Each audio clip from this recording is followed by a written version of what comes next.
신명기는 역사의 시대의 구분 속에 들어가지 않습니다.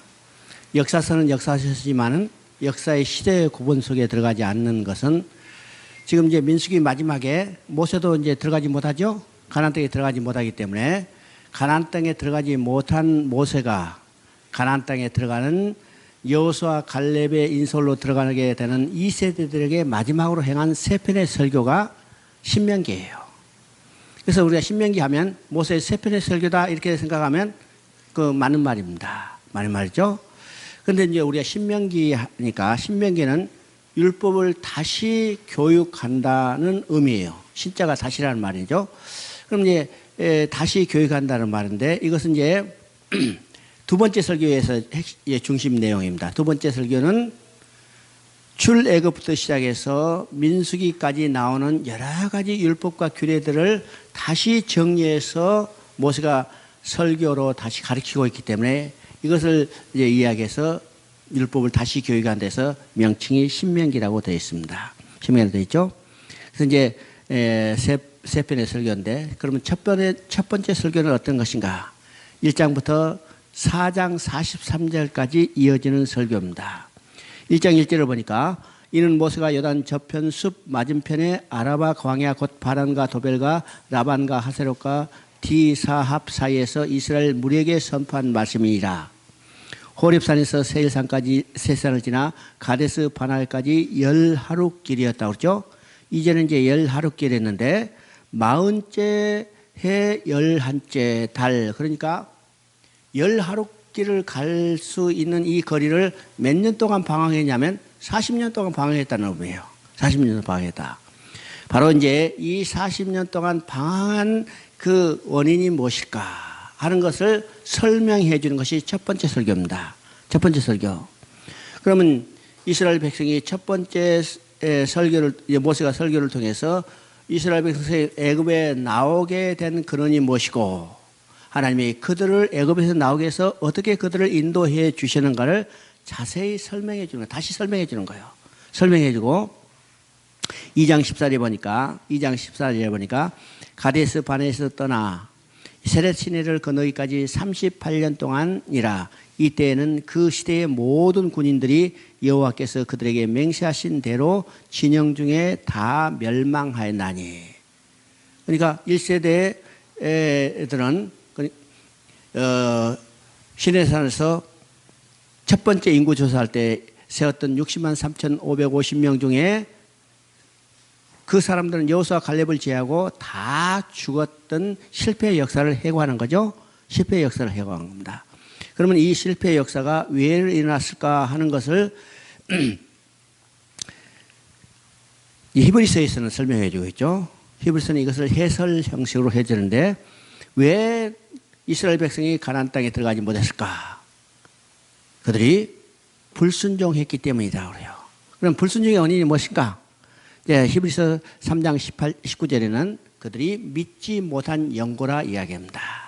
히브리서 3장 18절에는 그들이 순종하지 않았으므로 들어가지 못한 거라. 그런데 19절에서는 그들이 믿지 못한 연고라고 그래요. 그러면 여기서 말은 아주 간단하죠.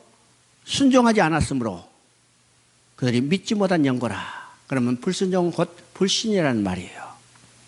그러면 믿음과 순종은 둘이 아니고 하나라는 것을 다시 여기서 이야기해 주죠.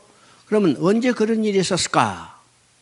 창세 때 에덴 동산에서 했던 사람이 누구냐면 바로 아담이요. 아담이 선악과를 따먹어서 불순종 행위를 했어요. 이것은 곧 하나님의 약속을 믿지 못했기 때문입니다. 하나님의 약속은 어떤 것이요? 먹으면 반드시 죽으리라는 이 약속의 말씀이었는데 아담은 이 말씀을 믿지 못하고 사단의 요관을 마들 믿었기 때문에 그는 손을 뻗어서 선악과를 따먹었어요. 이 불순종은 곧 불신이에요. 믿지 못하는 거예요. 성경은 이것을 계속해서 이야기합니다. 믿음과 순종은 둘이 아니고 하나다. 순종하지 못한 것은 곧 믿지 못하기 때문이에요. 오늘 성도들이 교회에서 설교를 듣고 또 성경을 읽을 때 믿습니다 하고 아멘 하지만은 자리에 있으면 곧 불순종 행위 나타나요. 그러면 아멘 했다, 믿습니다, 아멘 했다는 것은 거짓인 것이 드러나죠. 아멘, 믿습니다 했다면 그 말씀대로 반드시 순종이 따라야 하는데 순종하지 못해. 이것은 곧 믿지 못한 거예요. 믿음과 순종은 둘이 아니고 하나라는 것을 이야기합니다.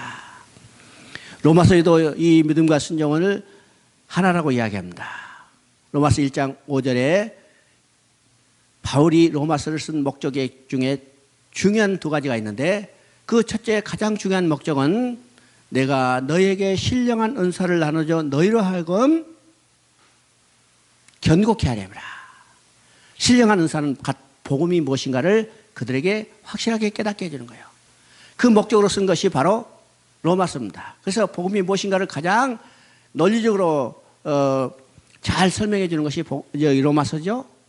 이게 너에게 신령한 은사를 나눠줘 너희로 하여금 견고케 하려니라. 이것이 첫 번째 목적인데 두 번째 중요한 목적은 뭐냐? 믿어 순종케 하려니라. 믿어 순종케 하려니라. 믿었다면 순종하라는 거예요. 이 중요한 두 가지 목적을 로마서 16장 25절 26절에 다시 반복하고 있어요. 너희를 견고케 하라고 너희를 믿어 순종케 하랍니다. 왜요? 이 목적이 중요하기 때문이죠. 믿는다면 순종해야 해요. 우리가 이제 야고보서 사도도 마찬가지입니다. 야고보서에서 믿음과 순종에 대해서 이야기죠. 믿음과 행함에 대해서 이야기해요. 그러면 이제 어떤 사람이 오해해서 야고보 사도는 행함을 강조하기 때문에 행함으로 구원을 받는다 이 이야기한다 이렇게 이야기해요. 여기서 행함으로 구원받는다는 이거 이야기하고자 하는 것이 아니고 야고보 사도가 이야기한 것은 믿는다 하면 반드시 그 행함으로 그것을 믿음을 증거하라는 거예요. 증명해 보이라는 거예요. 우리가 믿는다 하지만은 그것이 행함으로 드러나지 않는다면 믿는다 하는 말은 거짓말이고 죽은 믿음이라는 거예요. 그죠? 야고보서가 말하는 바로 믿음과 행함은 둘이 아니고 하나다. 믿는다 하면 그것이 반드시 행함의 결과로 드러나야 한다. 행함이 없는 믿음은 죽은 믿음이다. 이것이죠? 그래서 성경은요, 행함과 믿음을 둘이 아니고 하나라고 확실하게 얘기합니다. 믿는다 하면 반드시 행함이 드러나고 불순종 행위가 나타나면 그는 믿지 못한 결과라는 사실을 보여주고 있습니다. 이것이 이제 첫 번째 설교에서 그들이 가데스반에서 정탐꾼을 보내고 원망하다 불평하고 하다가 40년 광해에 다 엎드려 죽은 것을 다시 해설해 주는 내용입니다. 그 다음에 이제 4장 44절부터 26장까지 이어지는 긴 설교는 아까 얘기했잖아요. 출애굽부터 시작해서 민수기까지 나오는 율법과 규례에 대해서 다시 정리해서 그 백성들에게 가르치는 내용입니다. 가르치는 내용이요. 그래서 이제 5장에서는 십계명을 다시 말씀하고 있고 6장에 가서는 그들이 지켜야 할 법도의 규례의 정신이 무엇인가를 설명하고 있습니다. 그래서 이제 우리가 6장 하면요. 새 말하라고 했죠. 이스라엘을 들으라. 이 가르치는 내용이에요. 그래서 이제 6장 4절 보면 이스라엘을 들으라. 우리 하나님 여호와는 오직 유일한 하나님이시니 너는 마음을 다하고 뜻을 다하고 힘을 다하여 내 하나님 여호와를 사랑하라. 오늘 내가 내게 명하는 이 말씀을 너희 마음에 새기고, 그렇죠? 너희 마음에 새기고. 그러면 이스라엘 백성이 가나안 땅에서 들어가서 지켜야 할 하나님의 율법과 규례의 정신이 무엇인가를 여기서 말씀하고 있습니다. 가나안 땅에서 들어가서 지켜야 할 율법과 규례의 정신은 노예적 굴종이 아니라 하나님이 우리를 어떻게 사랑해 주시는 것을 알고 그 사랑에 이끌려서 하나님을 사랑하는 마음으로 율법과 규례를 지키라는 거예요. 이 정신이 전혀 다르죠? 정신이 달라요. 노예적 굴종은요, 하기도 힘들어. 하기도 싫어. 결과도 아주 나빠. 그러나 하나님이 나를 어떻게 사랑하는 알고 그 사랑에 이끌려서 내가 사랑하는 마음으로 하나님이 말씀을 지킨다면 나는 기쁨으로 지킬 수 있어요. 결과도 아주 아름답게 끝나요. 이게 전혀 그 정신이 다릅니다. 정신이 달라요. 그래서 5장부터 이어지는 이 긴 설교는 가나안 땅에서 들어가 지켜야 할 율법과 규례의 정신이 무엇인가를 이야기를 합니다. 10장 16절 한번 읽어봅니다.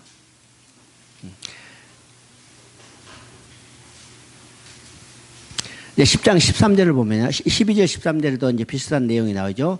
10장 12절 13절 이스라엘아 내 하나님 여호와께서 내게 요구하는 것이 무엇이냐 곧 내 하나님 여호와를 경외하여 그의 모든 도를 행하고 그를 사랑하며 마음을 다하고 뜻을 다하여 내 하나님 여호와를 섬기고 13절이니까 내가 오늘 내 행복을 위하여 내게 명하는 여호와의 명령과 규례를 지킬 것이 아니냐.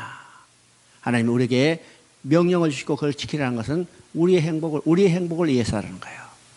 우리 하나님을 경외하고 그 명령을 지키는 것은 바로 우리 자신의 행복을 위한 것이라는 것을 이야기하죠.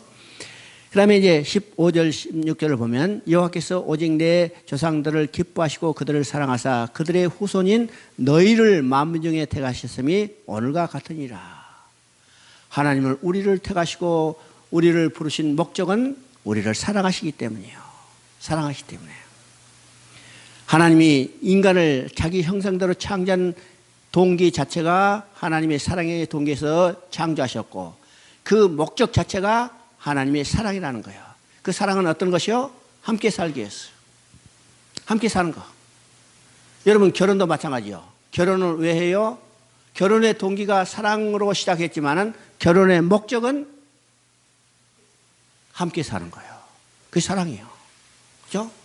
하나님이 우리를 사랑하사 그 사랑은 곧 너와 나와 영원히 교제하며 기뻐하며 즐거하며 함께 살자. 이게 하나님의 사랑입니다. 하나님의 사랑이요. 너를 사랑하사 그래서 그들 후손 중에 만민 중에 너희를 택하시니 오늘 나를 택함 받았다는 사실이 나에게 가장 큰 은혜라는 사실이에요. 그래서죠. 그리고 16절에 보니까 그러므로 너희는 마음에 할 일을 행하고 다시는 목을 곧게 하지 말라. 여기서 중요한 의미가 있습니다. 지금 너희는 마음에 할 일을 행하고 다시는 목을 곧게 하지 말라고 그랬어요. 여기서 지금 모세가 그 백성들에게 아주 혁명적인 선언을 하고 있는 거죠. 마음에 할 일을 하라. 이스라엘 백성은 이스라엘 유대인이 된 표적을 최후정적으로 뭘로 보여줬냐면 그들의 활례예요. 그들이 두 가지 특권을 자랑했죠. 우리에게는 하나님이 율법을 주셨다. 우리는 하나님의 택한 백성으로 우리는 할례 받았다. 율법을 주셨고 또 할례를 행하였기 때문에 할례 받은 우리는 무슨 일을 해도 구원받고 할례 받지 못한 이방인은 무슨 일을 해도 구원받지 못한다. 이렇게 딱 정해버렸어요. 그때 바울이 뭐라고 그래요? 바울이 뭐라고 한가? 육신의 할례가 할례가 아니고 할례는 마음의 할례니 영에 있다고 그랬어요. 이것이 로마서 2장 28절 29절에 바로 이 모세가 이때 행한 설교를 바울이 인용해서 할례는 마음의 할지니. 그러면 우리들은 지금 어디에 마음의 할례가 된 자들이요? 오늘 우리는 마음의 할례 받은 자들이요. 왜요? 할례의 뜻이 뭐요? 언약의 표정이라. 언약의 표정. 언약의 표정으로 육신의 할례를 했는데 모세는 지금 할례는 마음의 할지니라. 바울도 육신의 할례가 아니고 할례는 마음의 할지다. 오늘 우리 안에 하나님의 언약이 새겨졌어요. 오늘 우리 안에 하나님의 언약이 새겨졌다면 우리는 마음의 할례 받은 자들입니다. 그렇죠? 마음의 할례 받은 자예요. 자, 그 다음에 11장은요. 지금까지 쭉 설명하면서 하나님이 그들을 위하여 행해 주신 큰 일이 무엇인가를 다시 이야기하고 있습니다. 11장 1절부터 7절까지 한번 읽어보십니다. 그런즉 내 하나님 여호와를 사랑하여 그가 주신 책무와 법도와 규례와 명령을 항상 지키라. 왜 지켜야 할 건가를 이야기하죠. 왜 지켜야 할 건가? 그것이 하나님이 그들에게 큰 일을 행하여 주셨기 때문에 그 은혜에 감사해서 하나님의 명령과 법도와 규례를 지키라는 거예요. 자, 그것이 이제 2절부터 나오죠. 너희의 자녀는 알지도 못하고 보지도 못하였으나 너희가 오늘날 기억할 것은 너희 하나님 여호와의 교훈과 그의 위엄과 그의 강한 손과 펴신 팔과 애굽에서 그 왕 바로와 그 전국에 행하신 이적과 기사와 또 여호와께서 애굽 군대와 그 말과 병거에 행하신 일 곧 그들이 너희를 뒤쫓을 때 홍해 물로 그들을 덮어 멸하사 오늘까지 이른 것과 또 너희가 이곳에 이르기까지 광야에서 너희에게 행하신 일과 르벤 자손과 엘리압의 아들 다단과 아비람에게 하신 일 곧 땅이 입을 벌려서 그들과 그들의 가족과 그들의 장막과 그들을 또 따르는 온 이스라엘 한가운데 모든 것을 삼키게 하신 일이라. 너희가 여호와께서 행하신 이 모든 큰 일을 너희 눈으로 보았습니다. 우리가 하나님의 명령과 법도를 지킨 것은 하나님이 내게 해주신 일을 알기 때문이요. 그 은혜가 무엇인지, 그 사랑이 무엇인지를 알기 때문에 그걸 지키는 거죠. 그런 거예요. 그러면 오늘 우리 신앙생활도 어떤 것이요? 하나님이 나를 위해 해주신 무엇인지를 알아야 해요. 하나님이 나를 위해 무슨 일을 해주신가? 오늘 신령한 음성으로 특별한 환성으로 보여주는 게 아니죠? 그것은 어디에 기록되어 있어요? 바로 이 성경에 기록되어 있어요. 성경은 하나님이 창세 때부터 오늘까지 내게 해주신 일이 무엇인가를 나에게 가르쳐주는 내용이 성경이에요. 성경을 통해서 우리가 하나님이 오늘까지 나를 위하여 해주신 일이 무엇인지를 알고 그 행하신 일에 감사해서 하나님의 명령과 법도를 지켜가는 겁니다. 그러죠? 12장 5절을 한번 읽어봅니다. 오직 너희 하나님 여호와께서 자기 이름을 두시려고 너희의 모든 지파 중에서 택하신 곳인 그 계실 곳으로 찾아 나가서, 우리 이제 12장 16장을 보면 이스라엘 백성에게 절기를 지키라고 명령할 때 절기를 아무 곳에나 지키지 말고 그랬어요. 그러면 어디서 지킬까? 하나님이 그 이름을 두시려고 택한 한 곳에 가서 절기를 지키라고 했어요. 자, 하나님이 그 이름을 두시려고 택한 한 곳, 이것은 어디냐면 예루살렘이고 예루살렘 성전이요. 그러면 이스라엘 백성은요, 이 절기는 예루살렘에 가서 예루살렘 성전에 가서 그곳에서 지켜야 합니다. 이것이 하나님이 그 이름을 두시려고 택한 한 곳이요. 한 거죠? 그러면 이것과 우리가 이제 열왕기 시대를 봐야죠. 열왕기 시대에 솔로몬이 타락했어요. 타락한 하나님은 솔로몬의 악행을 보고 나라를 다 쓸어버리고 싶었지만은 다윗과 예루살렘의 언약 때문에 한 지파를 남겨두셨어요. 그래서 하나님은 솔로몬의 왕이었던 여로보암에게 10지파를 줘서 북이스라엘을 건설하게 하고, 솔로몬의 아들 르호보암에게 2지파 유다와 베냐민 지파 줘서 남유다를 건설하게 됐죠. 그러면 하나님이 여로보암에게서 10지파를 주고 북이스라엘을 건설하는 하나님의 마음이 무엇인가를 우리가 생각해야죠. 솔로몬이 우상을 섬겨 악을 행해요. 하나님은 10지파를 줘서 북이스라엘을 건설하게 하시고, 이제는 그 10지파 여로보암이 세운 이 나라가 오직 하나님께 돌아서 하나님만 섬기기를 원하셨던 거예요. 이것이 10지파를 줘서 북이스라엘을 건설하는 하나님의 마음인데, 여로보암은 하나님의 뜻과 반대로 이제 행했죠. 왜 그랬을까? 중요한 의미가 있죠. 중요한 의미가. 이거 다 연관이 있어요. 지금 여로보암이 10지파를 가지고 북이스라엘을 건설했는데, 지금 정치적으로는 두 나라가 됐지만은 종교적으로는 한 나라예요. 그렇죠? 다 이스라엘 12지파의 한 나라예요. 그러면 그들이 정치적으로 북이스라엘 나라 백성이 됐지만은 종교적으로는 한 나라이기 때문에 그 백성이 절기를 지키려면 어디로 내려와요? 하나님이 그 이름을 두시려고 택한 한 곳, 곧 예루살렘에 나와서 성전에 와서 절기를 지켜야 해요. 야, 여러분이 생각하니까 이거 안 되겠어. 자기 백성이 예루살렘에서 절기를 지키기 위해서 예루살렘에 내려가면, 야, 거기에 동화돼서 오지 않겠구나.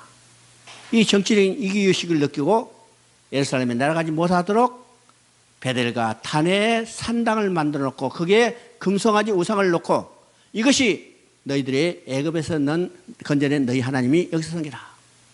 이게 여러 번이 행했던 일이에요. 그러니까 지금 신명기 12장 16장에 나오는 하나님이 그 이름을 두시려고 택한 한 곳에 가서 절기를 지키라는 의미가, 나중에 나라가 분열됐을 때 여로보암이 행했던 일과 어떤 관계가 있는가를 우리가 볼 수 있어야죠. 그래서 16장도 마찬가지입니다. 16장 2절에도 여호와께서 자기 이름을 두시려고 택한 곳에서 소와 양으로 내 하나님 여호와께 유월절 제사를 드리라. 그래서 유월절, 7.7절, 그 다음에 수장절. 이건 이제 레위기에서 나오면요, 유월절, 그 다음에 오순절, 초막절을 이야기합니다. 그죠? 그 다음에 이제 19장에는요, 이제 도피성에 대해서 이야기해요. 이 도피성은 이제 여호수아에 가서 우리 자세히 이야기하겠습니다. 여기서요. 자, 19장에 14절 보면 이제 도피성을 설치하고 또 이웃과 경계표를 만들라고 그랬죠. 내 하나님 여호와께서 내게 주어 차지하게 하시는 땅 곧 내 소유가 된 기업의 땅에서 조상이 정한 내 이웃의 경계표를 옮기지 말지니라. 그래서 경계표를 옮기라고 했어요. 옮기지 말라고 했어요. 그러면 이 경계표가 어떤 것일까? 오늘 이제 우리가 저쪽에 여러분요 군사분계선 가보면 그냥 철책선으로 확 돼 있죠? 철책선으로 돼 있어요. 그럼 뭐 완전히 국경인지 알고 이건 넘나들 수 없죠. 넘나들 수 없어. 근데 일반적으로 여기서 경계표는 이건 큰 담벼락을 쌓는 것도 아니고 담벼락을 쌓는 보초가 쓴 것도 아니에요. 그냥 이렇게 경계다 이렇게 있어요. 그렇죠? 그게 경계예요. 이 경계라는 것은 약속이라는 말이에요. 약속이라는 말이에요. 오늘 어떤 데 가도 국경도 마찬가지예요. 다른 데 가보면 국경에 아무것도 없어. 뭐 철조망도 없고 아무것도 없어. 그래서 그게 국경이야. 그게 약속이에요. 이 경계표를 옮기지 말라는 것은 약속을 변개하지 말라는 거예요. 약속을 변개하지. 오늘 말하면 복음을 변질시키지 말라는 의미도 여기에 있습니다. 경계표를 하지 마라. 그 다음에 이제 20장 10절을 봅니다. 이건 전쟁에 대해서 적군과 싸울 때 어떤 전술을 쓸까에 대해서 원칙적으로 이야기할 말입니다. 20장 10절에 보니까 내가 어떤 성읍으로 나가서 치료할 때 그 성읍에 먼저 화평을 선언하라. 먼저 쳐부시라는 말이 아니요. 먼저 화평을 선언하고 그게 응하지 않거든 그때 그걸 쳐부시라. 이 말은 언제 누가 하신 말씀 같아요? 예수님이 전도단을 보낼 때 그 집에 가서 먼저 화평을 선언하라. 말을 듣지 않거든 신발에 먼지도 털어버리고 나오라. 그렇죠? 우리가 먼저 해야 할 것은 전쟁이 아니라 화평입니다. 화평. 그러면 전쟁, 화평, 우리 어떤 것일까? 세상의 화평은요, 절대로 이루어질 수 없어요. 세상의 화평은 절대로 이루어질 수 없습니다. 하나님과 올바른 관계가 이루어져야만 이 땅에 화평이 와요. 우리 이제 화평에 대해서 이야기하죠. 그러면 화평은 세 가지로 통상 이야기를 합니다. 세 가지 의미로. 첫째는 우리가 이야기하는 평화가 있어요. 지금 이제 북한도 휴전협정을 평화협정으로 바꾸자고 그러죠? 편하죠. 그럼 전쟁에서 화평 많이 맺었어요. 옛날에 월남전쟁 끝나고도 미국과 월맹이 화평 조약을 맺었어요. 전쟁하다 화평 조약 맺었어요. 이 화평이라는 것은 근본적으로 팍스 로마라 합니다. 팍스 로마라. 피스 로마. 이건요, 여기 이 화평의 의미는 어떤 거냐면, 로마는 근본적으로 어떤 나라였어요? 전쟁을 하는 나라예요. 끊임없이 전쟁을 하는 나라. 왜? 로마는 근본적으로 자기의 삶을 가지고 먹고 사는 나라가 아니라 다른 나라를 정복해서 그 나라의 전리품을 끌고 와서 먹고 살고 그 백성을 포로로 끌려와 가지고 노예로 부리면서 산 나라가 로마였기 때문에 끊임없이 전쟁을 해서 노예해야죠. 그래야 먹고 살아. 그러니까 로마는 끊임없이 전쟁을 했기 때문에 그들이 원하는 것은 전쟁. 전쟁만 끝나면 모든 것이 평화가 되겠다. 이게 팍스 로마나요. 로마의 평화. 그러나 전쟁이 끝나도 평화는 없어요. 그렇죠? 전쟁은 끝나도 평화는 없어요. 두 번째, 헬라적인 평화예요. 이 헬라적인 평화는 우리 마음의 평온을 유지하는 것이 평화입니다. 오늘 많은 사람들이 마음의 평안을 유지하기 위해서 애를 쓰죠. 그런 것들을 가지고 또 교묘하게 인간들을 유혹하는 일들이 많아요. 명상, 요가, 마인드 컨트롤 많이 마음의 평안을 유지하기 위해서 해요. 그러나 인간 누구도 스스로 마음의 평안을 유지할 수 있는 아무도 없어요. 아무도 없어. 그럼 마지막 평안은 어떤 것인가? 우리 성경에서 말하는 샬롬입니다. 샬롬. 이 평안은 하나님 관계가 완전히 회복됐을 때 누리는 평안이에요. 이것만이 인간에게 진정으로 평안을 줄 수 있어요.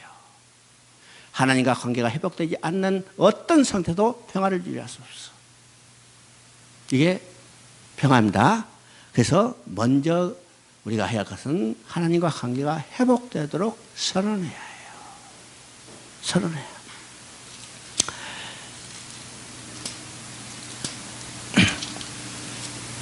그 다음에 이제 여러 가지 축복이 있고, 이 세 번째 설교는 이제 27장부터 30장까지 이어지는 설교입니다. 30장까지예요. 왜냐하면 34장까지 있는데 30장까지가 세 번째 설교고 31장부터 34장까지는 모세의 개인적인 이야기입니다. 이제 31장은 어떤 것인가? 모세가 마지막 설교를 하고 이제는 이스라엘 영도권은 여호수아에게 인계했어요. 영도권을 여호수아에게 인계하면서 마지막으로 여호수아를 불러서 모세가 백성들 앞에 여호수아에게 권면하는 말이 31장이에요. 그리고 32장은 모세의 노래입니다. 그리고 33장은 모세가 그 백성들에게 축복해 준 내용이고 34장은 모세의 죽음에 대해서 이야기해요. 그러니까 실제적인 설교는 27장부터 30장까지 내용이죠. 그러면 27장부터 30장까지 내용은 27장에서 하나님이 이스라엘 백성에게 뭐라고 말하냐면 그리심산과 에발산에 여섯 지파씩 나누어서 가지고 축복과 저주를 선언하라 합니다. 축복과 저주를 선언하라. 그리고 이제 28장에는 축복에 대해서 이야기하고 저주에 대해서 이야기해요. 그러면 어떤 사람이 축복받는가? 간단하죠? 여호와의 명령대로 사는 사람은 축복받고 여호와의 명령대로 살지 못한 사람은 저주받는 거예요. 저주받아요. 그래서 이제 28장은 축복과 저주의 내용을 아주 길게 써놨는데 여러분 이제 28장이 길게 써있어요. 몇 장까지 있냐면 68절까지 있어요. 68절까지 있는데 축복에 대해서는 1절부터 14절까지고 저주에 대해서는 15절부터 68절까지 저주가 선포되어 있어요. 그런데 우리는요 28장을 가져 축복 이렇게 이야기만 하지만은 실제로 저주가 더 길다는 사실을 알아야 합니다. 하나님 명령대로 살지 못하면 저주받게 돼.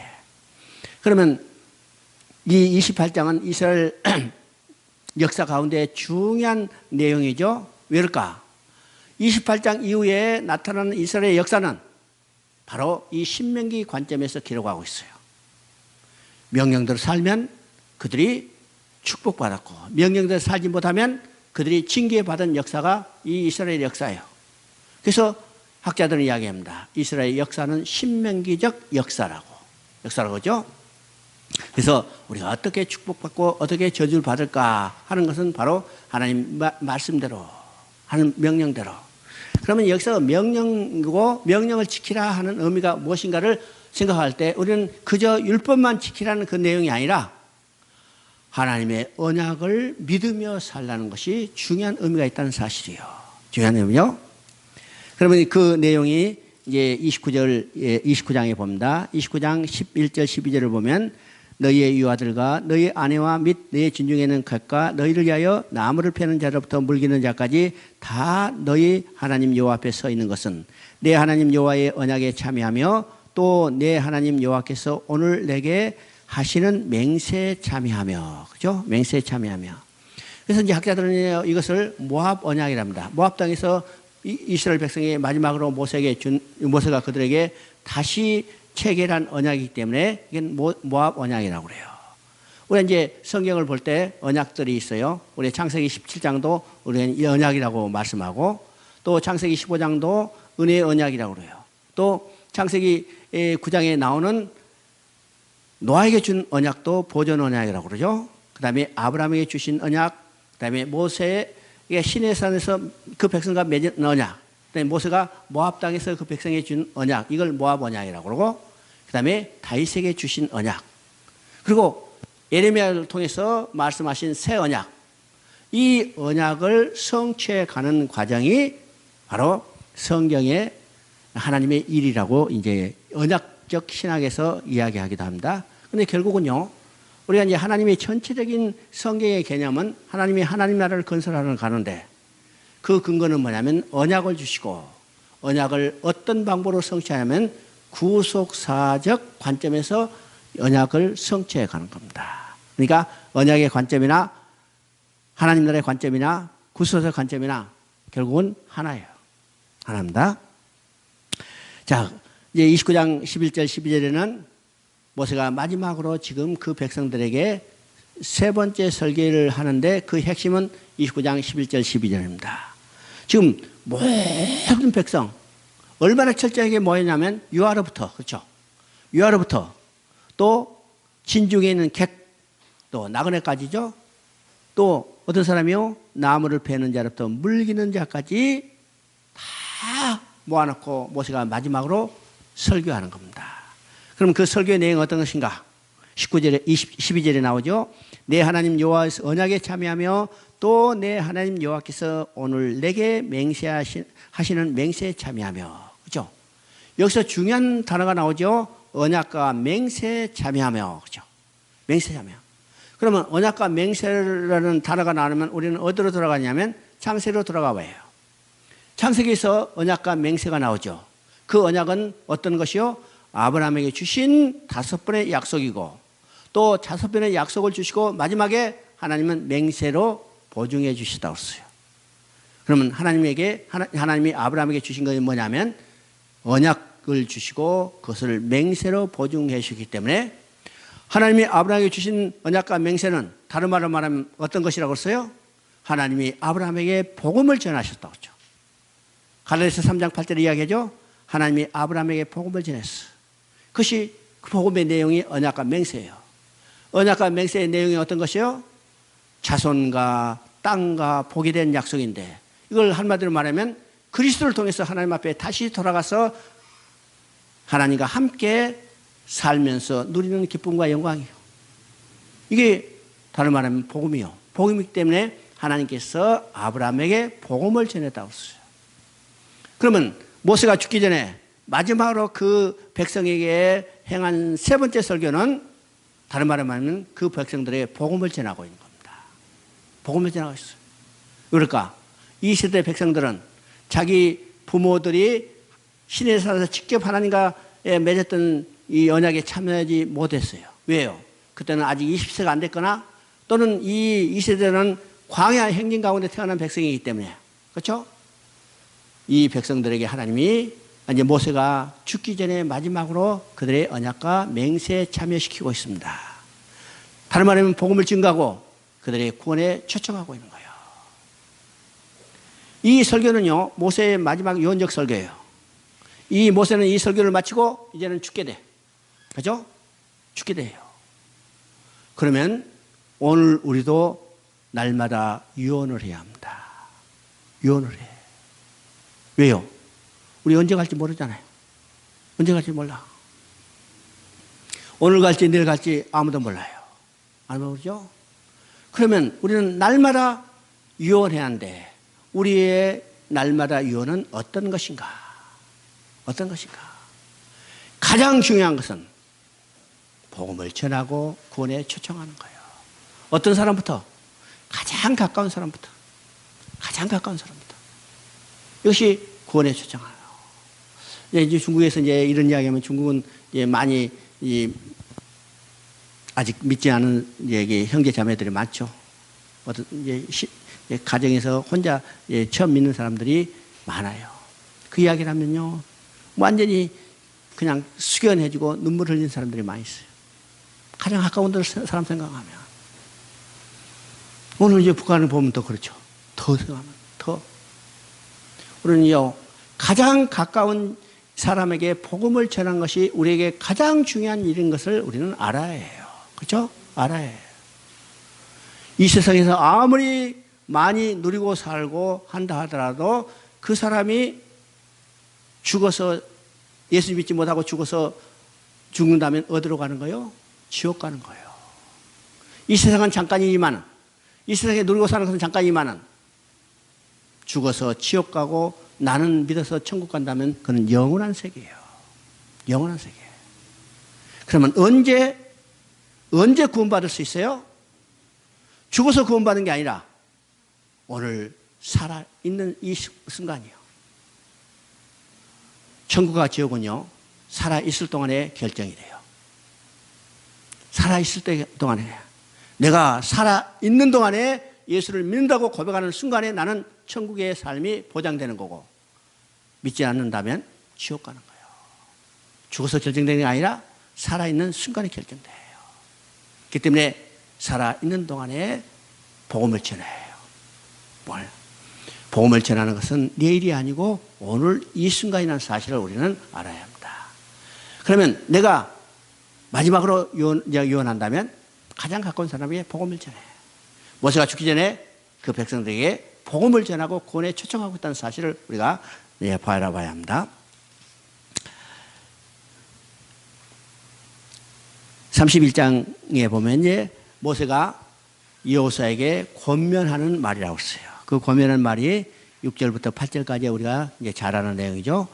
31장 6절부터 8절까지 너희는 강하고 담대하라 두려워하지 말라 그들 앞에서 떨지 말라 이는 내 하나님 여호와가 그가 너와 함께 가시고 결코 너를 떠나지 아니하시며 버리지 아니하실 것임이라 하고 모세가 여호수아를 불러 이스라엘의 목전에서 그에게 이르되 너는 강하고 담대하라 너는 이 백성을 거느리고 여호와께서 그들의 조상에게 주리라고 맹세한 땅에 들어가서 그들에게 그 땅을 차지하게 하랴 그리하면 여호와 그가 내 앞에서 가시며 너와 함께 하사 너를 떠나지 아니하시며 버리지 아니하시리니 너는 두려워하지 말고 놀라지 말라.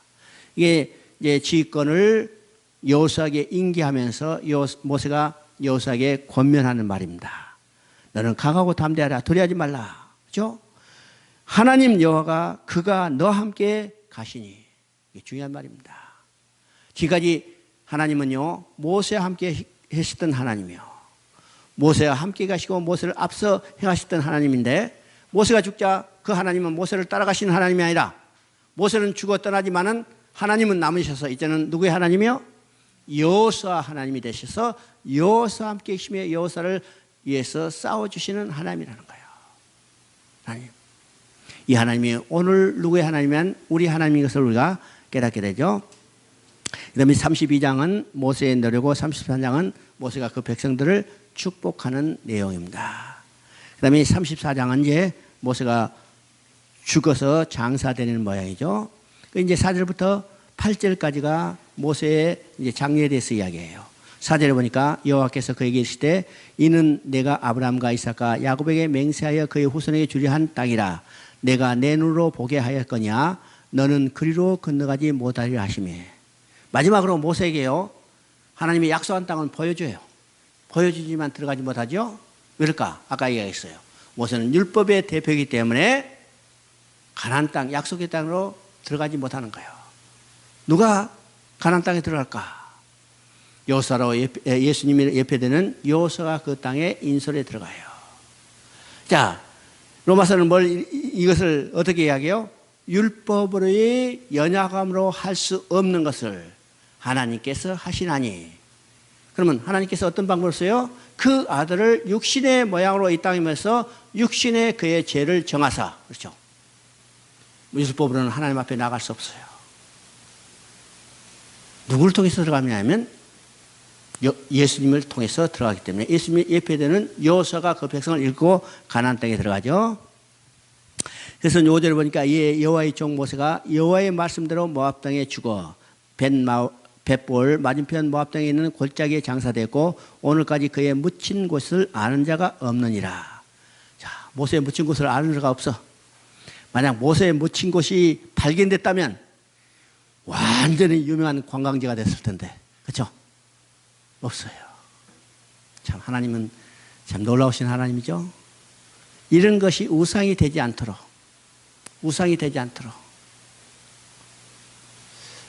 하나님은요 모세의 죽은 것이 어디 있는지, 묻혀 있는 것이 어딘지도록 아니면 모르겠어요. 하나님은 아시겠죠? 또 7절에 보니까 모세가 죽을 때 나이 120세였으나 그의 눈이 흐리지 아니하였고 기력이 쇠하지 아니하였더라. 8절에 이스라엘 자손이 모압 평지에서 모세를 위하여 애곡하는 기간이 끝나도록 모세를 위하여 30일을 애곡하였더라. 그렇죠? 애곡하였어요. 이 30일 동안 애곡하였더라. 이대한 이스라엘 지도자 모세가 죽기 때문에 온 백성이 30일 동안 애곡을 했습니다. 애곡을 했어요. 자, 그리고 이제 모세가 죽은 후에 이스라엘의 영도권을 여호수아가 인계받아가지고 여호수아가 그 백성을 이끌고 가나안 땅에 들어가서 가나안 땅을 정복하고 가나안 땅을 분배받아서 정착하는 과정이 여호수아서입니다. 여호수아서죠? 그러면 여호수아는요, 정확히 이제 두 부분으로 나누는데 1장부터 12장까지 가고 13장부터 24장까지 두 부분으로 나눴습니다. 그러면 1장부터 12장까지는 어떤 것인가? 여호수아가 이스라엘 백성을 이끌고 가나안 땅에 들어가서 가나안 땅을 정복하는 전투하는 교회를 보여주는 겁니다. 전투하는 교회. 그리고 13장부터는 이제는 정복한 땅을 분배받고 거기서 정착해서 안식하는 교회를 보여주는 겁니다. 안식하는 교회를 보여주는 것이 13장부터 24장까지요. 그러면 전투하는 교회에 하나님이 주신 말씀이 어떤 것인가를 우리가 보게 되죠. 그 내용이 바로 5절부터 9절 사이에 있습니다. 내 평생에 너를 능히 대적할 자가 없으리니 내가 모세와 함께 있은 것 같이 너와 함께 있을 것임이라. 내가 너를 떠나지 아니하며 버리지 아니하리니 강하고 담대하라. 너는 내가 그들의 조상에게 맹세하여 그들에게 주리라 한 땅을 이 백성에게 차지하게 하리라. 오직 강하고 극히 담대하여 나의 종 모세가 내게 명령한 그 율법을 다 지켜 행하고 우르나 좌로나 치우치지 말라. 그리하면 어디로 가든지 형통하리니 이 율법책을 내 입에서 떠나지 말게 하고며 주야로 그것을 묵상하여 그 안에 기록된 대로 다 지켜 행하라. 그리하면 내 길이 평탄하게 될 것이며 내가 형통하리라. 내가 내게 명령한 것이 아니냐. 강하고 담대하라. 두려워하지 말며 놀라지 말라. 내가 어디로 가든지 내 하나님 여호와가 너와 함께 하느니라 하시니라. 이 말씀은요, 우리의 신앙의 원동력이에요. 우리가 이 말씀을 얼마나 믿고 신뢰하고 우리 삶 속에 적용하고 사느냐가 다르죠. 얼마나 믿느냐, 얼마나 우리 삶 속에 하나님이 나아가신다는 것을 확신하고 믿고 사느냐 다를 뿐이요. 그러면 우리가 이제 여호수아 신명기 34장에서 읽었어요. 모세가 죽어서 온 백성이 30일 동안 애곡하였더라. 그렇죠? 애곡하였더라. 그러면 이 30일 동안 애곡하는 기간은 모세의 장례를 치르는 기간이죠. 모세를 장례를 치르는 기간이기 때문에 여호수아가 당연히 장례 연장이 돼서 바쁜 시간을 보냈어요. 정신없이 몰아쳤어. 근데 장례가 다 끝나고 여호수아가 제자리에 딱 돌아오는 순간에 의자에 앉은 순간에 그 입술에는 뭐가 나요? 야, 어떻게 하지? 큰일 났네. 이 말이 나왔을 거예요. 그렇죠? 왜일까? 여호수아는 자신을 어떤 사람이라고 말했어요? 위대한 이스라엘의 지도자 모세 신발 들고 다니도 부족한 종이라고 했어요. 그렇게 연약한 자라고 그랬죠. 근데 이 백성은 어떤 백성이요? 그 지도자에게 원망하고 불평하고 대들었던 그 족속, 하나님께서 목이 곧은 족속이라고 이야기할 정도로 아주 강팍한 족속인데 이 백성을 인솔해 가지고 가나안 땅에 들어와서 가나안 땅에 살고 있는 족속을 쫓아낼 전쟁을 치를 걸 생각하니까 앞이 깜깜한가요?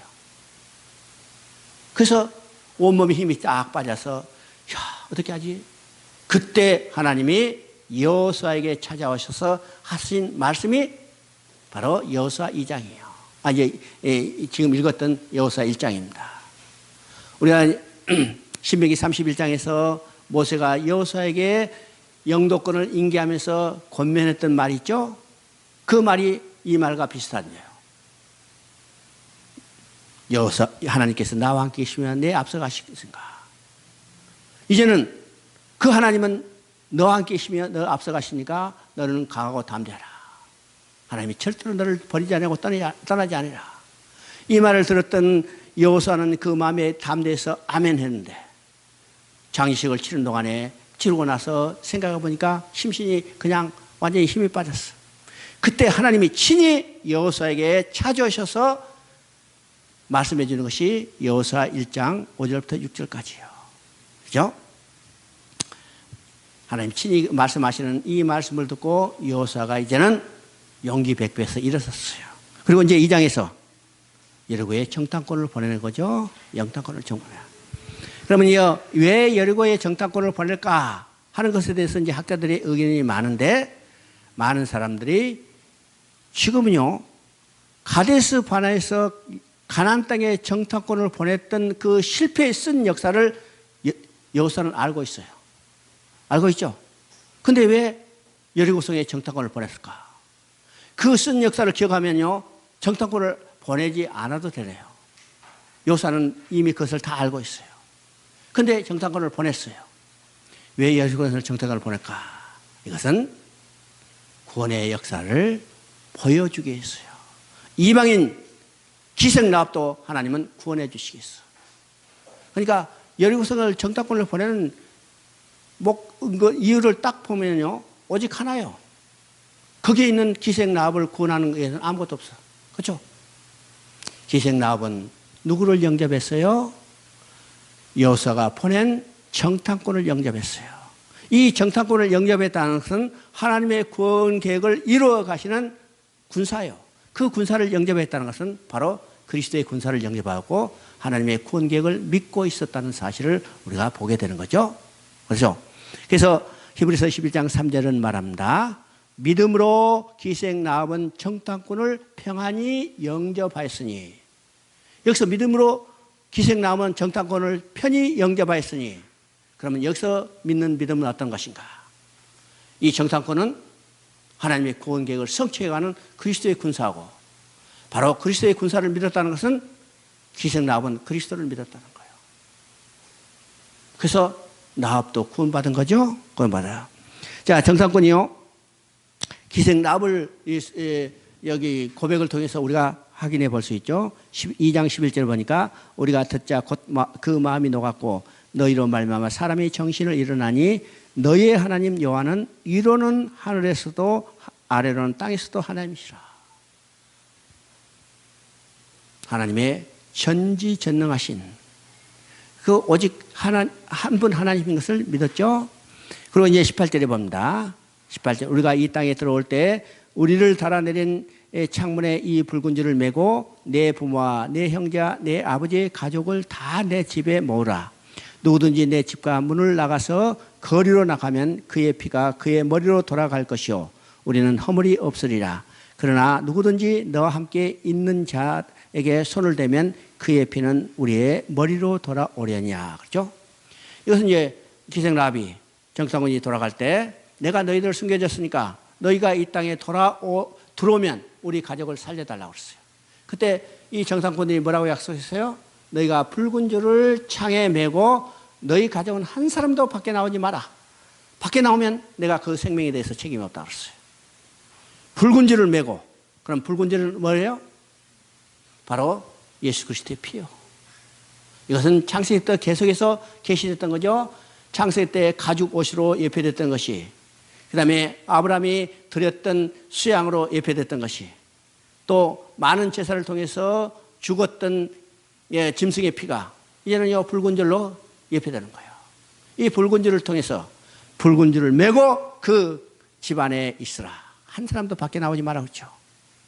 유월절도 우리가 문수월주 임방에 피를 바르고 한 사람도 밖에 나오지 말라고 그랬어요. 아침까지 너는 집안에 있으라. 나오지 말라. 우리가 예수 그리스도 믿고 예수 그리스도 밖으로 나온다면 하나님이 그 생명에 대해서 책임이 없어요. 우리는 그리스도 안에 있어야 해요. 그리스도 안에 있죠?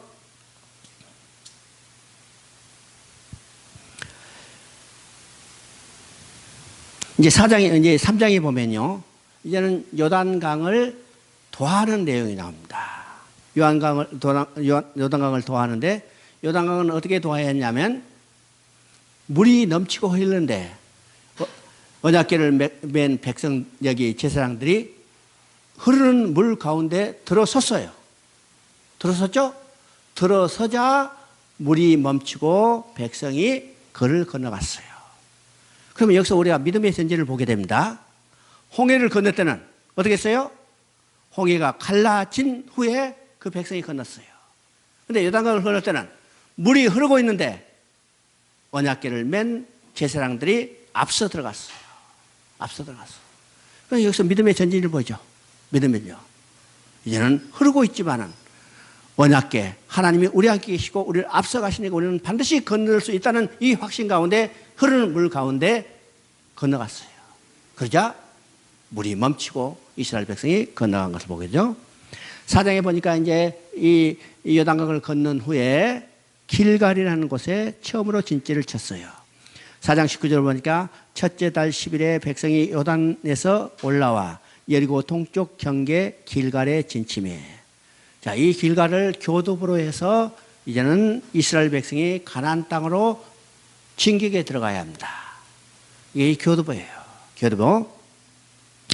그리고 이제 5장에 보니까 이제는 길갈을 거점으로 해서 교두보로 해서 가나안 땅으로 들어가기 앞서서 하나님이 이스라엘 백성에 뭐라고 명령하는가?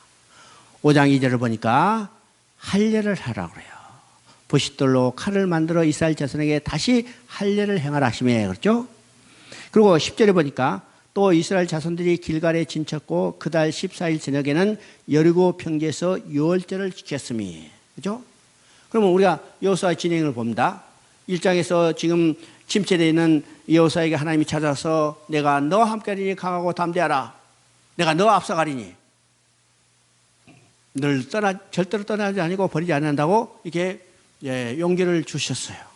자, 이 말씀에 용기 얻은 이 여호수아가 2장에서는 여리고성에 정탐꾼을 보내고 3장에서는 언약궤를 메서 요단강을 건너고 4장에서는 요단강을 건넌 후에 길갈에 교두보를 편성했어요.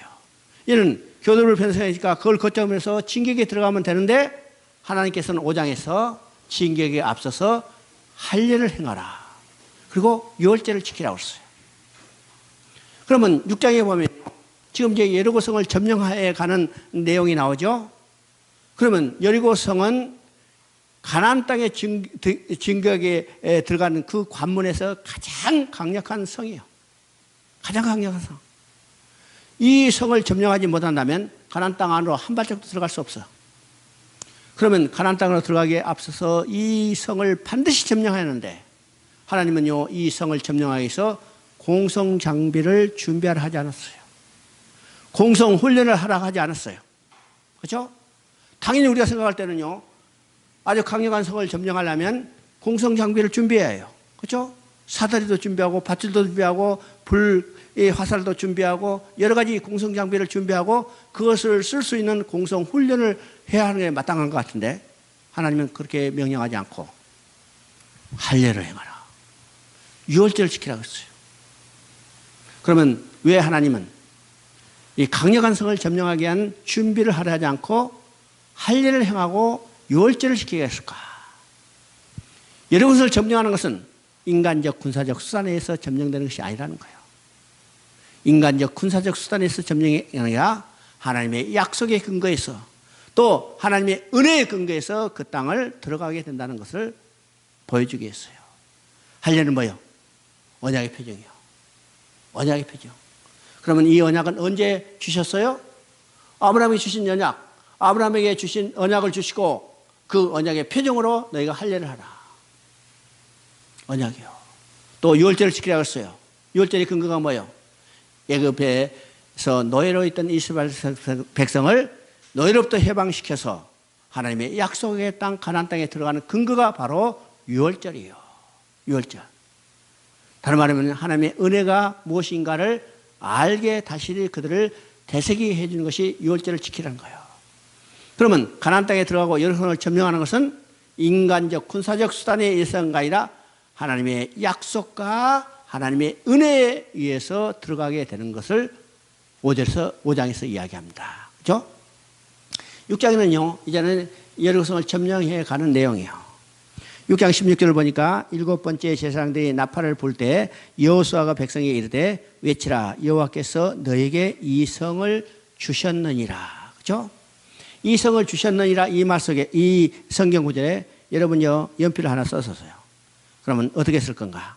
7번째 제사장들이 나팔을 불 때에 여호수아가 백성에게 이르되 외치라 여호와께서 이 성을 이미 주셨느니라.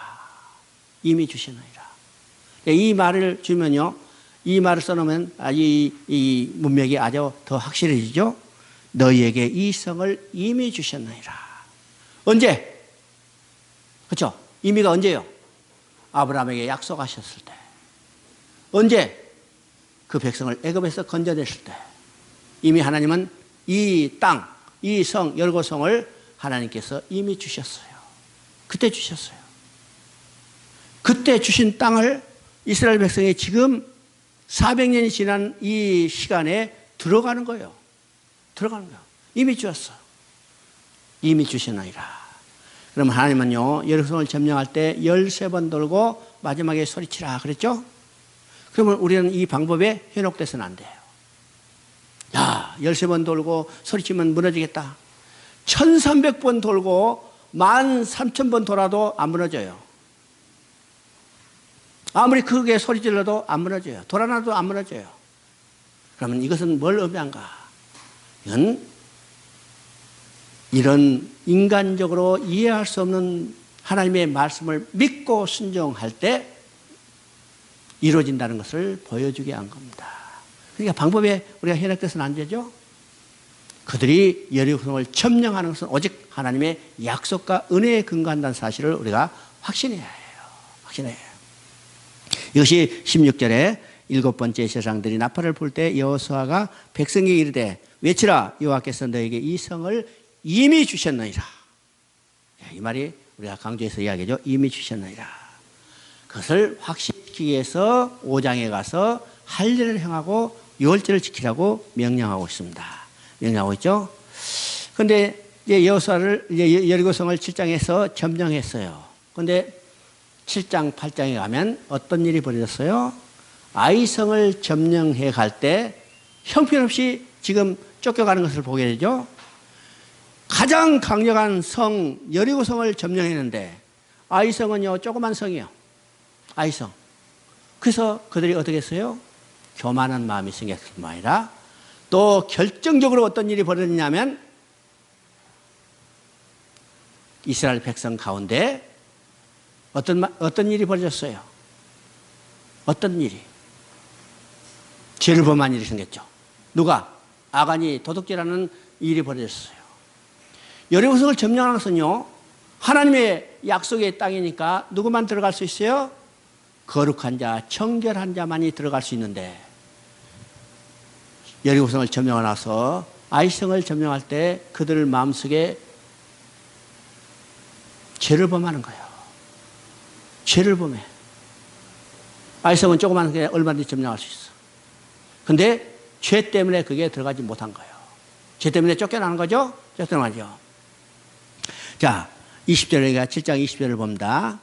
아간이 여호수아에 대하여 이르시되 참으로 나는 이스라엘의 하나님 여호와께서 범죄하여 이러하게 행하였느라. 내가 노래간 물건 중에 시날산의 아름다운 외투 한 벌과 은 200세겔과 그 무게가 50세겔 되는 금덩이 하나를 보고 탐내어 가졌나이다. 보소서 이제 이 물건들은 다 내 장막 가운데 땅속에 감췄는데 그 은은 그 밑에 있나이다. 지금 아간이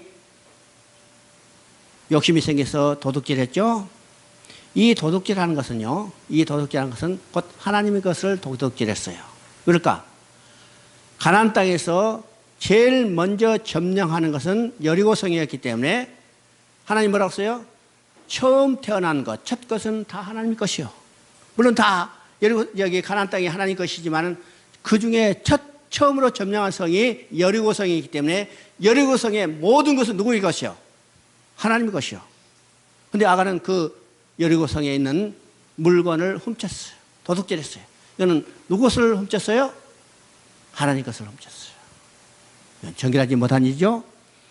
사람의 것도 훔친 것은 도둑질 불결한 일인데 하나님 것을 훔쳤어요.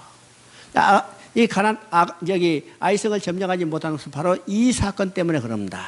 이서는요, 여러분 이제 아이성에 실패한 원인 이 아간이 범죄한 것을 우리가 한번 생각해 봐야죠.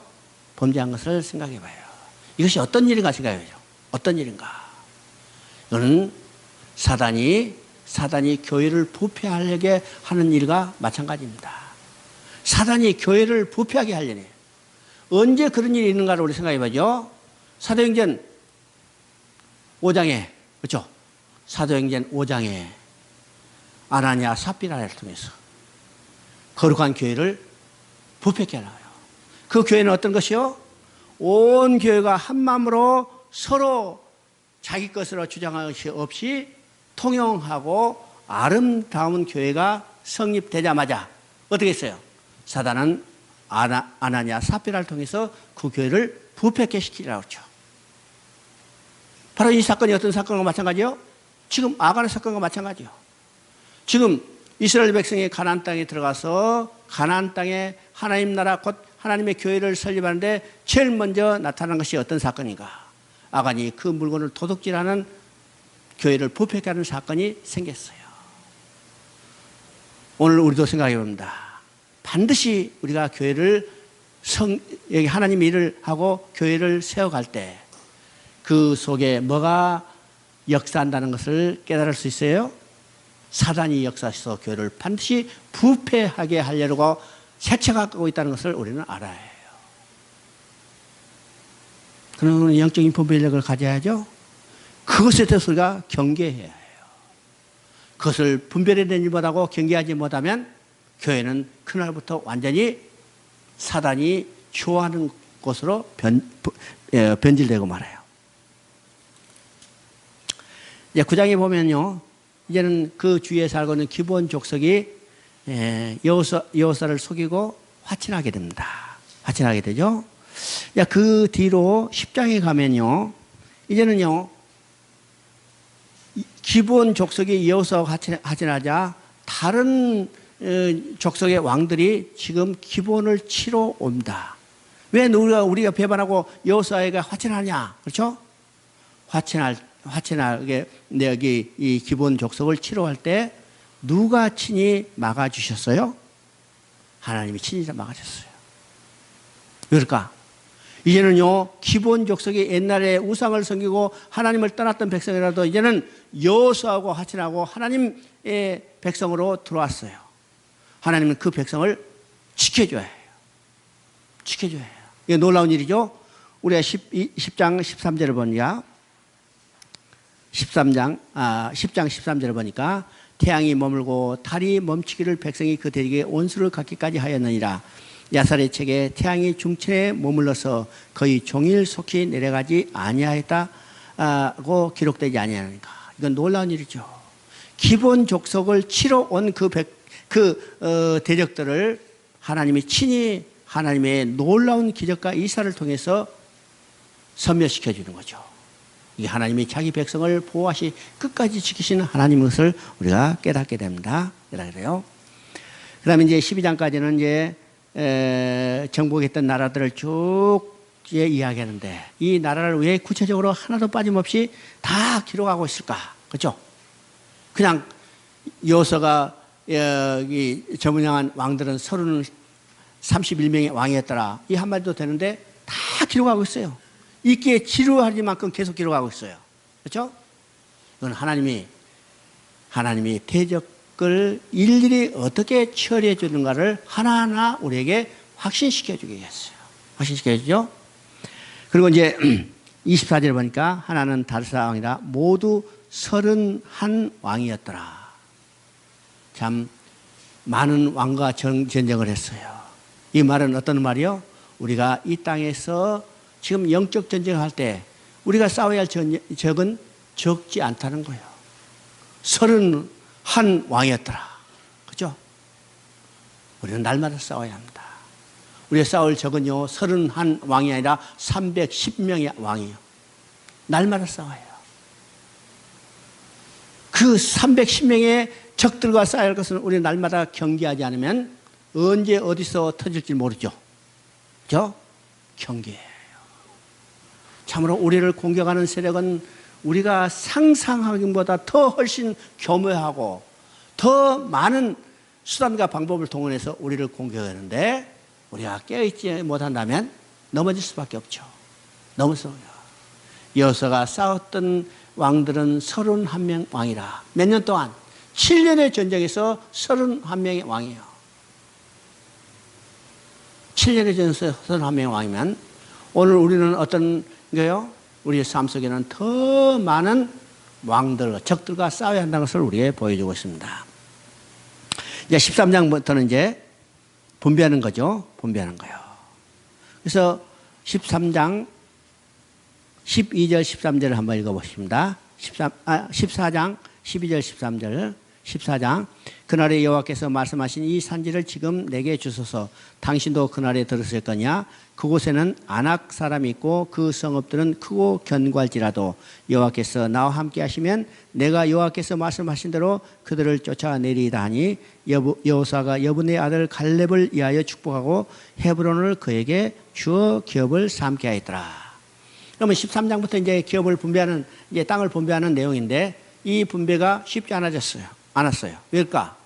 점령에 갈 때는 온 지파가 합심해서 적을 몰아내기 위해서 전투를 했는데 분배할 때는 이제는 각 지파별로 욕심이 생기기 때문에 좋은 땅을 차지하려고 해서, 그래서 분배가 쉽지 않아.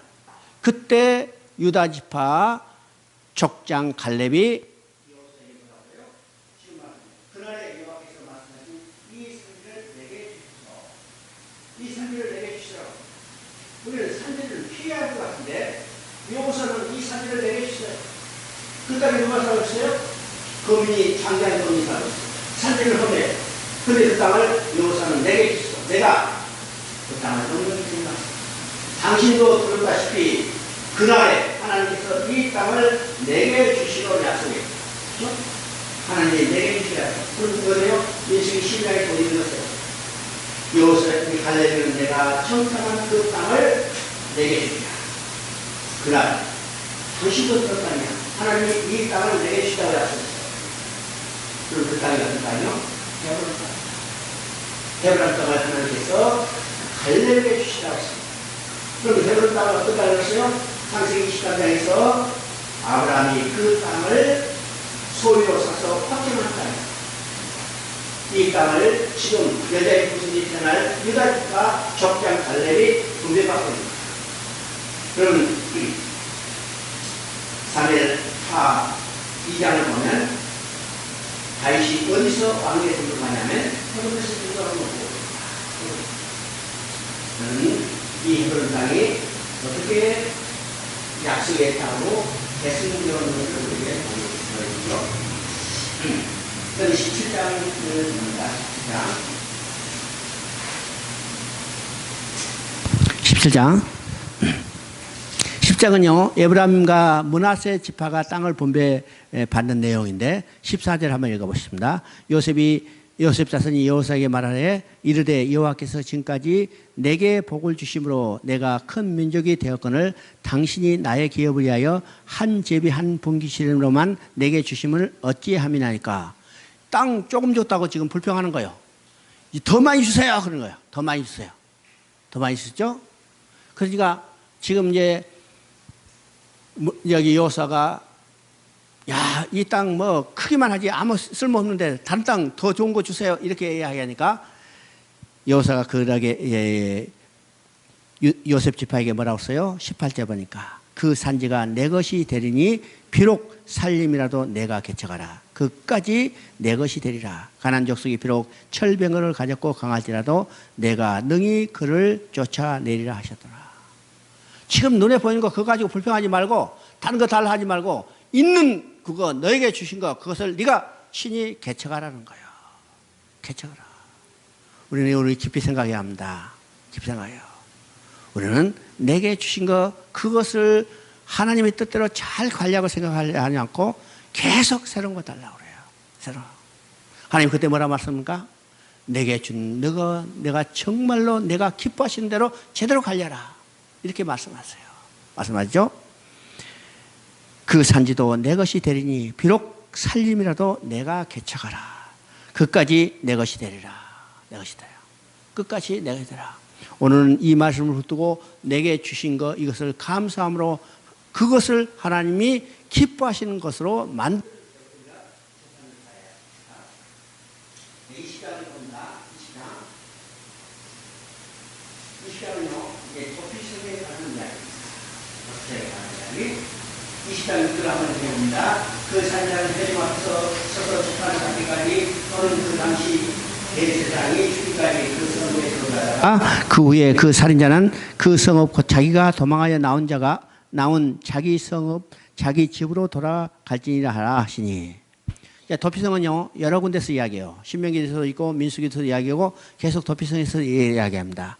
그럼 이 도피성은 어떤 것이냐면 어떤 사람이요 잘못해서 다른 사람을 죽였을 때, 자, 그 죽임을 당한 가족이요 자기 가족이 죽임을 당했기 때문에 분하고 원통하니까 이 잘못해서 다른 사람을 죽인 사람을 보복해서 죽일 수 있어요.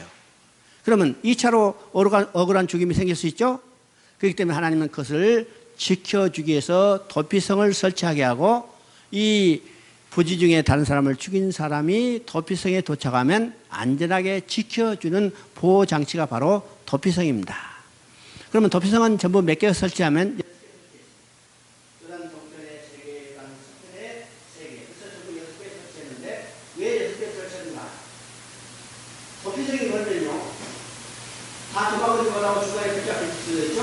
그렇기 때문에 빨리 도망갈 수 있도록 여러 군데 설치해서 같은 곳에 도망갈 수 있도록 또 도피성은 산 높이 설치해서 멀리서도 도피성을 바라보고 달려올 수 있도록 또 도피성에 올라가는 길은 가까워서 도망하는 자가 쉽게 도망갈 수 있도록 안내부터 설치했습니다. 그래서 일단 도피성에 들어가면 거기서 일정한 기간까지 보호받다가 다시 돌아가게 되죠. 그럼 언제 돌아간다? 그것이 문제가 나왔습니다. 그 산자는 주님 앞에 서서 재판을 받기까지 재판이 끝나면 자기 집으로 돌아갈 수 있어요. 재판이 끝나면 자기 집으로 돌아갈 수 있어요. 그럼 이 재판은 끝났어요. 재판은 끝났어요. 누가 재판받았을 때? 예수님이 재판을 받으셨어요. 재판 끝났죠? 재판 끝났기 때문에 우리는 집으로 갈 수 있어요. 우리가 돌아갈 수 있는 거죠. 영원한 도장치. 또 언제 이 오사대가 돌아갈 수 있어요? 당시 제사장이 죽으면 돌아갈 수 있어요. 그렇죠? 당시 제사장이 죽기까지 그 성전에 돌아다가 그 후에 산자는 그래서 이 대제사장이 죽으면 돌아갈 수 있어요. 근데 우리의 대제사장은 죽으셨어요. 우리의 대제사장은 누구요? 예수님이셨어요. 예수님이 십자가에 죽으셨기 때문에 우리의 대제사장이 죽으셨기 때문에 우리는 집으로 돌아갈 수 있어요. 우리가 돌아갈 수 있는 거리요 영원한 거냐 이게 도피성이 보여주는 예표입니다. 그 다음에 1장 44절 하면 봅니다. 여호와께서 그들의 주위에 안식을 주신 대로 그 조상들에게 맹세하신 대로 하신 대로 그들의 모든 원수를 중에서 그들과 맞선 자가 바로 그런 얘기죠.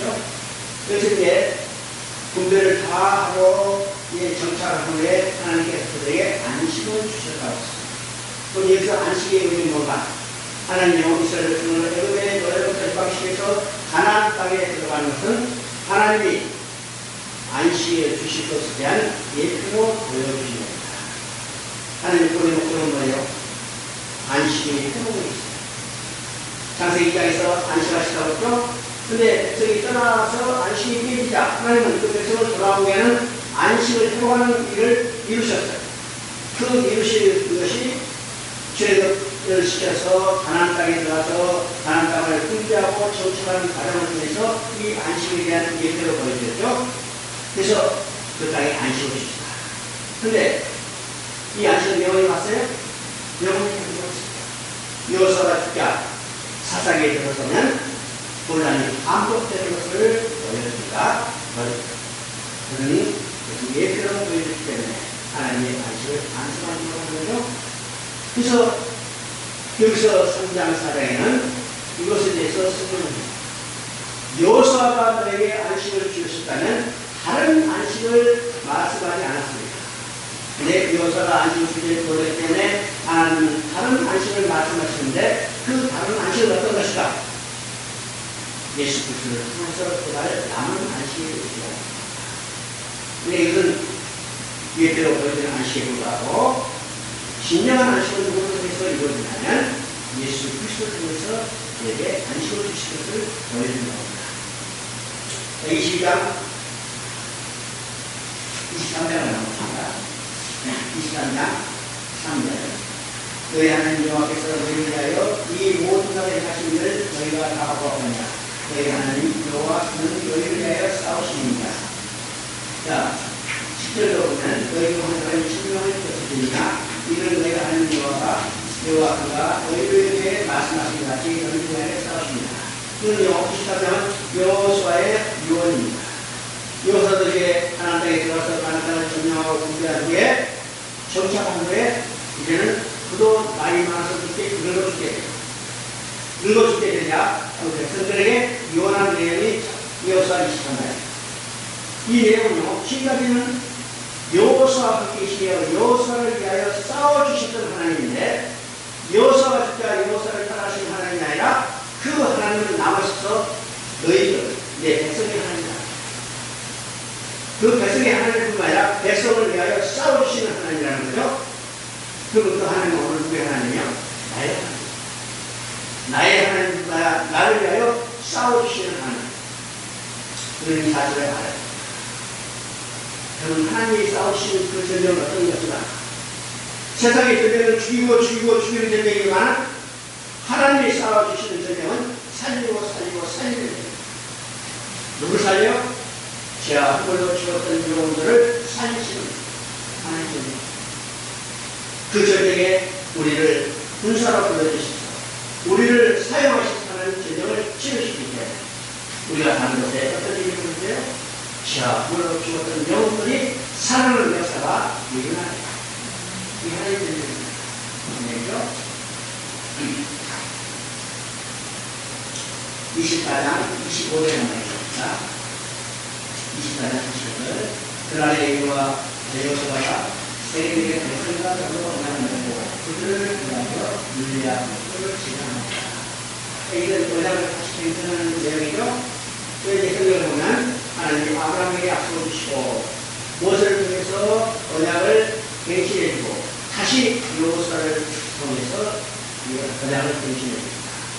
그러면 이 언약을 갱신하는 내용이 예레미야를 통해서 우리에게 새 언약을 주시고 이 새 언약을 통해서 하나님의 복을 성취하는 것을 보게 되죠. 그리고 32절입니다.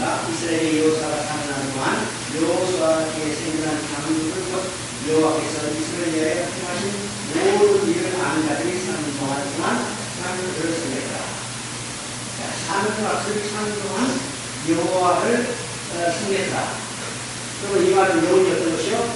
그들이 가는 곳에는 여호와를 섬기지 않았다. 이 말이 이렇게 나는 거예요. 그때 사상이 어떤 것이요? 여호수아가 했을 때 그 후에 이제는 하나님을 섬기는 게 아니라 우상을 섬기는 거예요. 우상을 섬기는 겁니다. 자, 오늘은 여기까지 하십시다. 하나님 앞에 참 감사합니다.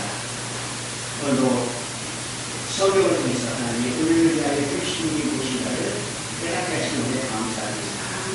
하나님 앞에 우리가 세밀하고 자세하게 다 배우고 깨닫지는 못했지만 오늘 여호수아 나비를 통해서 하나님이 나를 위하여 계신 이 얼마나 세밀하고 안전하고 확신한 것을 깨달을 때 주님 앞에 겸손히 엎드릴 수밖에 없습니다. 주여 우리를 구해해 주시옵고 오늘도 모세 앞에 하나님 여호수아와 함께 하신 하나님 오늘 다 함께 해주시소. 모든 사람을 신이 하나님 뜻대로 주관하시고 인도하여 주시옵소서. 우리 예수 그리스도의 이름으로 부르는 날이다. 수고하셨습니다.